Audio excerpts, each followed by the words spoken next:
All right, so CrossFit selected bigger athletes for the CrossFit Games this year, and the programming looked completely different. So we're going to give a little bit of a breakdown of kind of some history of the sport, talk a little bit about some of kind of the nuances of competition, and then we're going to talk about why these workouts look different and how we should maybe adjust our training going forwards to kind of maximize some of the biases that Boz has in his programming. So pretty much since the inception of the CrossFit Games, there's been one person writing the workouts for the Open, Regionals, and the Games. That was Dave Castro, as many of you know, and he had a very specific bias to his programming. He tested a lot of capacity, and his idea of progressing the sport was creating more and more volume that athletes had to kind of endure, especially at the Games level.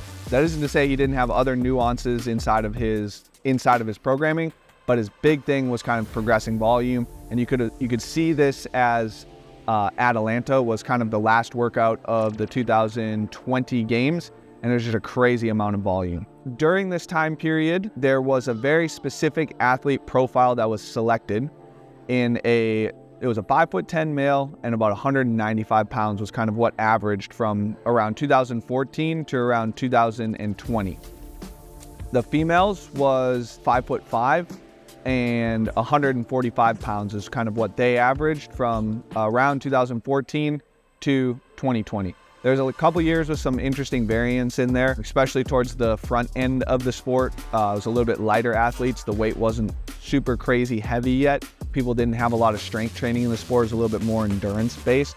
Or endurance athletes were coming in and doing well in the sport. But as the years progressed, it kind of evened out to this 195, 145 type athlete. Then when sanctionals came around, things started to change a little bit.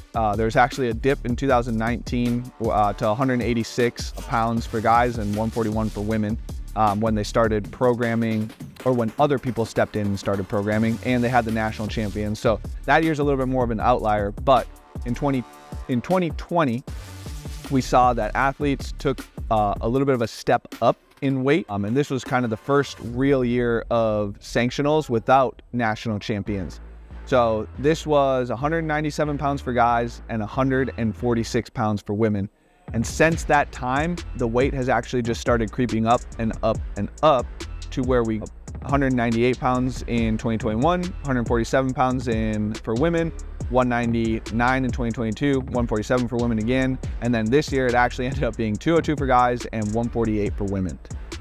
One of the big reasons for that is because programming went away from Dave Castro and to a bunch of other semifinals. CrossFit got their touches on it last year and had implements that they wanted kind of in these live competitions or sanctioned competitions that were selecting people for the games, but ultimately it went away. Then in 2023, we see that Boz starts programming. He programmed the games in 2022, and he has very specific biases towards the athletes that he's selecting. Because of this, the weight went up. And I think there's a sentiment in the community right now that people are a little maybe upset with the workouts or didn't think they were the greatest test of fitness. But when we boil CrossFit down, it actually is the test of chaos and not necessarily the test of fitness. And so when you look at it from that lens where you're testing chaos, you're actually testing biases of programming. So Castro's bias was a lot of volume and the ability to produce power for long durations of time. That averaged out to about 195 pound male with the mixture of barbells in the sport. Boz's bias is a little bit more strict and skilled gymnastics with heavier weights. So there's a lot of bottlenecks that happen, and his gymnastics are actually strength biased gymnastics. And with that, you actually have a higher profile or a heavier profile of an athlete that starts getting selected for the CrossFit Games. So what does this mean for your guys' training? And with the prevalence of bottleneck biases in the sport, what does this mean for your guys' training?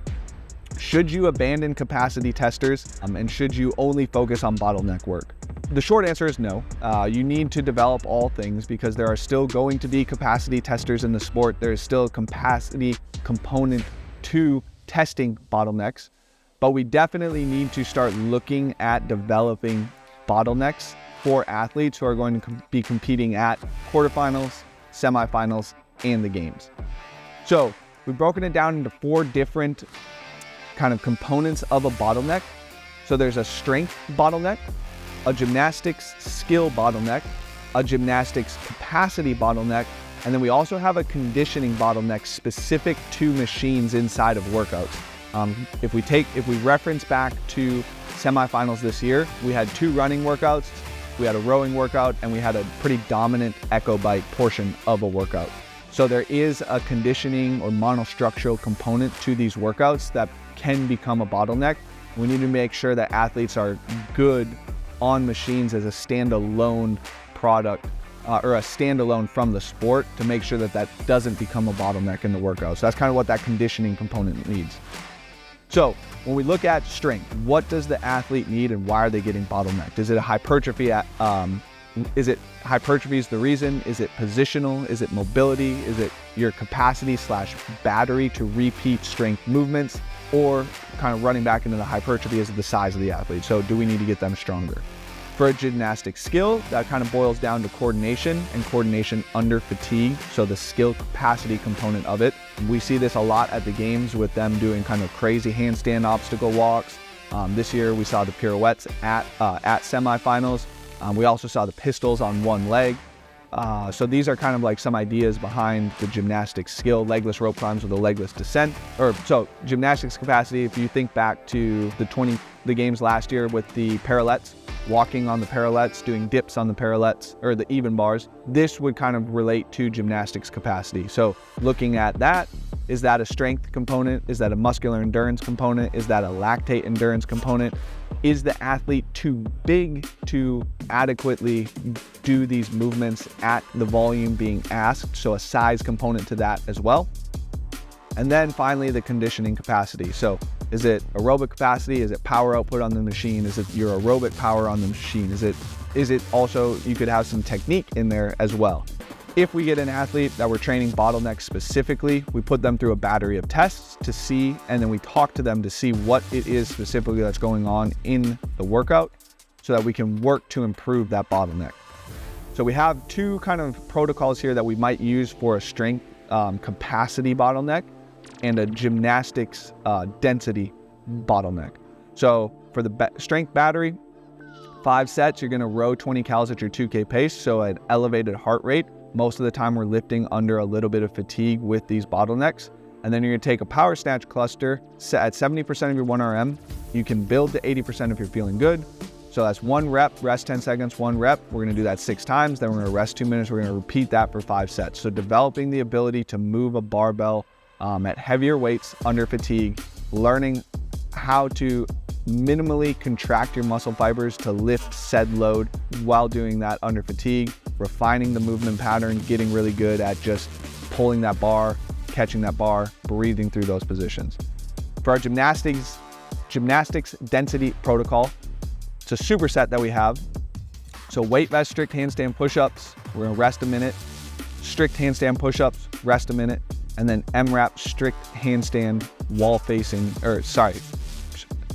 60-second MRAP, strict wall-facing handstand push-ups, and we're gonna take a 3-minute rest, and we're gonna repeat that for 3 times. So this specific density protocol will hit your strength, and it will hit your muscle endurance component of a bottleneck. And so this is kind of what we're looking at for training-wise in regards to athletes who need to develop bottleneck-specific work. Later on in the season, in our competition phase, we'll be working on probably 2 to 3 bottleneck workouts a week, depending on how many sessions the athlete has, and then 2 to 3 capacity building sessions throughout the week. We are still kind of learning this style of programming, so this is kind of what we're gonna use as a templated model throughout this year.